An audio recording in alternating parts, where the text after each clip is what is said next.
അബൂ മൂസയും സംഘവും താമസമാക്കിയത് മദീനയുടെ വടക്ക് ഭാഗത്തെ വാദി ബദ്ഹാനിലായിരുന്നു. അവർ തിരുനബിക്കരികിൽ എന്നും മുന്നുപോയിക്കൊണ്ടിരുന്നു. ഖുർആൻ പഠനവും ഇസ്ലാമിക ശീലങ്ങളുടെ സ്വാംശീകരണവുമായിരുന്നു ലക്ഷ്യം. അബൂ മൂസയായിരുന്നു മുന്നിൽ, തിരുനബിയെ തീരെ പിന്നില്ല. സാഗൂതം നിന്ന് അറിവുകൾ നുകർന്നു. 25 അപ്പോൾ പ്രായം. 17 വയസ്സിലായിരുന്നല്ലോ ഇസ്ലാം പുലുകിയത്.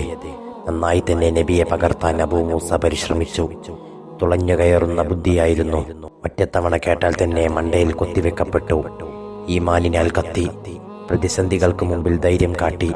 സത്യത്തെ പ്രണയിച്ചു. കപടതയോടെ ഈർഷ്യ പുലർത്തി. ഇബാദത്തിൽ നിരാതനായി. ഖുർആൻ ഈണത്തിൽ ആലപിക്കുന്നതിൽ നിപുണത കാണിച്ചു. തിരുനബിയുടെ പ്രമുഖ ശിഷ്യന്മാരുമായി ചേർന്ന് പഠനം സജീവമാക്കി.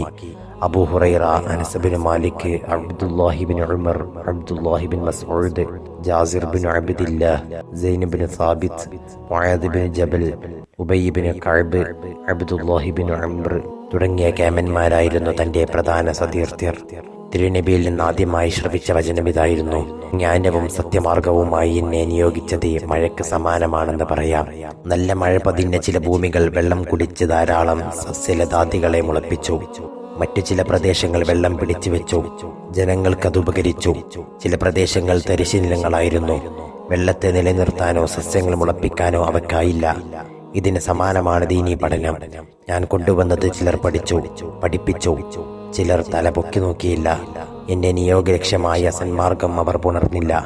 തിരുനബി വിവരണം അബൂ മൂസയെ ഹഠാതാകർഷിച്ചു. എത്ര കൃത്യമായ അവതരണം! ലളിതം, സുന്ദരം. ആ നിമിഷം താഞ്ഞുറപ്പിച്ചു. തനിക്ക് ഈ മഴ നന്നായി നുകരണം, പിടിച്ചു വെക്കണം, സസ്യലതാദികൾ മുളപ്പിക്കണം. പിന്നെ അബൂ മൂസക്ക് പഠനത്തിൽ പ്രത്യേക താല്പര്യം വന്നു. പുതിയ പുതിയ കാര്യങ്ങൾ നുകർന്നെടുത്തു. നുകർന്നവ നന്നായി മനഃപ്പാടമാക്കി. പകർത്തേണ്ടവ പകർത്തി. ഇതിനിടയിലാണ് തനിക്കൊരു കുഞ്ഞ് പിറക്കുന്നത്. നല്ലൊരു ആൺകുട്ടി. നബിക്കരികിലേക്ക് പോവണം, മധുരം നൽകണം, പേരിടണം, ദുആ വേണം. ഒക്കെ തിരുനബി തന്നെയാവണം. യാ റസൂലല്ലാഹ്, എനിക്കൊരു കുഞ്ഞ് പിറന്നു. തിരുനബി കുഞ്ഞിനെ വാങ്ങി. ഉമിനീർ ചാലിച്ച് മധുരം നൽകി. തലോടി ബറക്കത്തിനായി പ്രാർത്ഥിച്ചു. അബൂ മൂസ പറഞ്ഞു: നബിയെ, കുഞ്ഞിനൊരു പേര്. നബി സല്ലല്ലാഹു അലൈഹി വസല്ലം തങ്ങൾ പുഞ്ചിരി തൂകി വിളിച്ചു: ഇബ്രാഹിം. ജനിക്കും മുമ്പേ മൂസ എന്ന് മനസ്സിൽ കണ്ടത് അബൂ മൂസ മിണ്ടിയില്ല.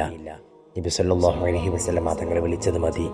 കുഞ്ഞുമായി വീട്ടിലെത്തി തിരുനബി ചെയ്തതൊക്കെ ആവേശത്തിൽ പറഞ്ഞു. പേര് ഇബ്രാഹിം എന്നാണ് ഇട്ടത്. ഞാൻ തിരുത്തൊന്നും പറഞ്ഞില്ല. പറയരുതല്ലോ. ഇവൻ നബി പറഞ്ഞ പോലെ ഇബ്രാഹിം തന്നെ. വീട്ടുകാർ ഒന്നിച്ച് പറഞ്ഞു. തിരുനബി തന്റെ സഹചർക്കായി ഒരുക്കുന്ന എല്ലാ ജ്ഞാന സദസ്സുകളിലും അബൂ മൂസ സ്ഥിരം സാന്നിധ്യമായി. തിരുനബിക്കൊപ്പം സംഘടിത നിസ്കാരം നിർവഹിക്കുന്നതിലും നിർബന്ധ ബുദ്ധി കാണിച്ചു. വിശേഷിച്ചും ഇശാഉം ഫജ്റും തീരെ മുടങ്ങിയില്ല. നബിയിൽ നിന്ന് കേട്ട പോരിശ തന്നെയായിരുന്നു ഈ പ്രചോദനം. ഒരാഴ്ച പിന്നിട്ടതും ഖുർആൻ പാരായണത്തിൽ പ്രത്യേക താല്പര്യം തന്നെ അബൂ മൂസ കാണിച്ചു. കുറേയധികം മനഃപ്പാടമാക്കാനായി പണിപ്പെട്ടു.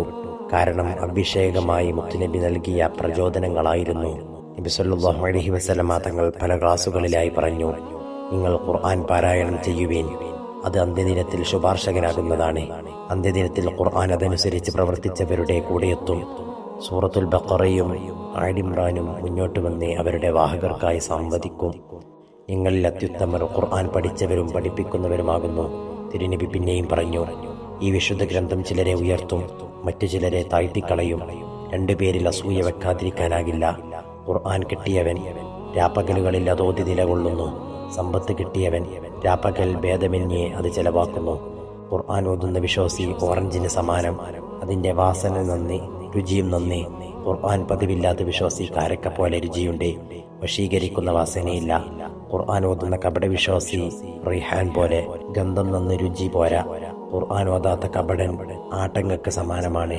വാസന നന്നല്ല, രുചിയാകട്ടെ കയ്പ്.